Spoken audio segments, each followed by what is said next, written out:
To be honest, I really didn't want to read too much into this new trailer, but that line at the end by Luke about the Jedi needing to end just keeps nagging at me. Why? Because it makes no sense on so many levels, and I think there can only be one explanation for it. And now I'll do my best to try to explain why I feel that way and why the Jedi cannot end.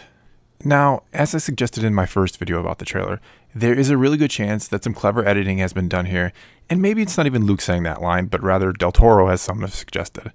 But personally, I think it is Luke, but he won't simply say that the Jedi must end, but that the Jedi must end something. Perhaps he'll say that the Jedi must end the fight once and for all, which goes along with what Maz Kanata says in The Force Awakens about how there has always been a battle of good versus evil. Also, when you really think about it, if Luke wants the Jedi to end, well, then he can simply end them by never training another one. As far as we know, and the opening crawl of Episode 7 pretty much confirms this, he is the last living Jedi. And with him would die all knowledge passed on to him by Obi-Wan, and more importantly by Yoda, who was pretty much responsible for the bulk of his training. What I think is most likely here is that Luke says this line to Rey very early in the movie, at a point when he's refusing to train her because he's pretty much just a defeated man and can't bear the thought of training someone else, just to probably lose them. Because we know that, thanks to the footage shown to Disney shareholders, the first thing Luke says to Rey is, "Who are you?" And I highly doubt the next line is going to be, "Well, never mind, let's just get you trained." And if I were a betting man, I'd bet that Rey will tell him, right in that first scene, that I've come here to be trained as a Jedi, and Luke will respond with something along the lines of, "No, I can't do this anymore, even if it means the Jedi must end." He'll then give a nice long dramatic Mark Hamill pause and say, "I am the last Jedi." And of course, somewhere along the line, Luke will change his stance and start to train her because deep down, he knows the Jedi must continue to exist. Because as Lor San Tekka says at the start of The Force Awakens, without the Jedi, there can be no balance. And he's right. But why is he right? How is it that the Jedi are responsible for balancing the Force? But to know the answer to that, we have to understand what balance in the Star Wars universe really looks like, because there is a lot of misunderstanding when it comes to this topic. Most people are under the impression that equal part dark to light means balance, that if you have two Sith, you need two Jedi to balance them out, and granted, on the surface, that sounds like it makes a lot of sense. The problem is that the Jedi do not cause imbalance, even if there's a million of them and not one single Sith in the galaxy or dark side user of any kind. Or perhaps I should say that no amount of true Jedi cause imbalance. But how can that be if they wield the light side? Because isn't too much light a bad thing too? Well, yes it is, as the prequel era Jedi no doubt proved. But, and let me finish before you go rush to the comments to disagree, by and large the prequel era Jedi were not true Jedi. Because a true Jedi only serves the will of the Force. Remember what Qui-Gon Jinn told Anakin in The Phantom Menace, and I know you remember because he said that forbidden word. Anyway, Qui-Gon told Anakin that the midi-chlorians constantly speak to the Jedi, telling them the will of the Force. Not the will of the light side, but the will of the Force itself. And I think we can safely assume that the will of the Force means it wants to be in balance, or that it wants to be back in balance if it's unbalanced. So a true Jedi does not cause imbalance because it is acting on the Force's behalf, or in its best interest, if you will, and not in anyone else's or their own.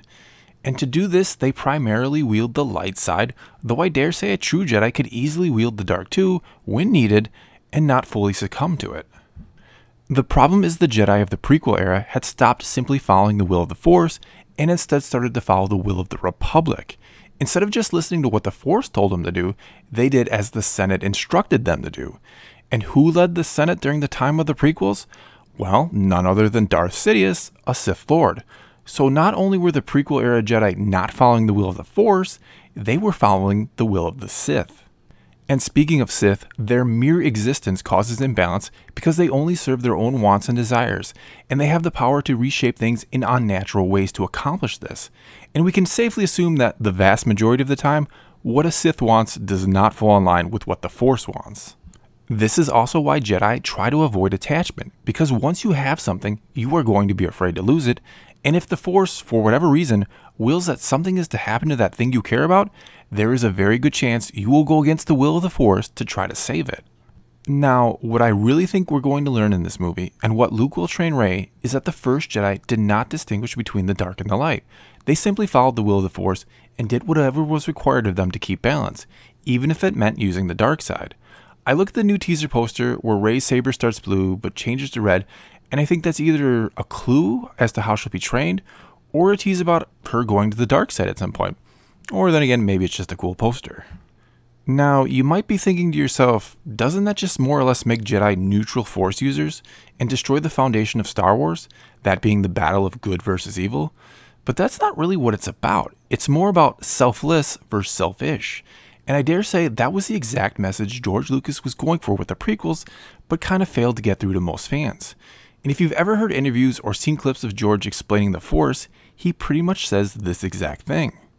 The Sith want things, but once they have them, they can never get enough, and soon they're just worried about losing them. And this constant fear can never lead to happiness. While if you have nothing at all, like a Jedi, and just live for others, you fear nothing, and you become truly free and happy. Now, George puts that a little bit more eloquently than I just did, but that is his view of the difference between the Sith and the Jedi. It actually has nothing to do with good versus evil per se, or dark and light. It's really more about giving and taking.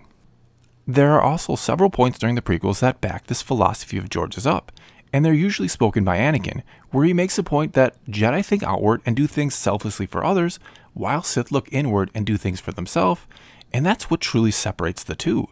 And when you really think about it, could there be anything more selfless than giving up your life to heed the will of the Force and try to keep the universe in balance for those who live within it?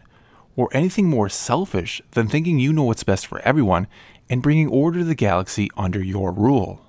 So will the Jedi end? No, they won't. Luke, perhaps reluctantly at first, will make them what they're supposed to be again, servants of the Force itself. Well, that's all I got for you this time. Let me know what you think about all this in the comments below, and let's talk some Star Wars. Also, please subscribe to my channel or check out some of my other videos. If you've already done all that, then thank you very much for your continued support. If you want to know when I upload new videos, hit the notification button or just follow me on Twitter. And as always, thanks for watching.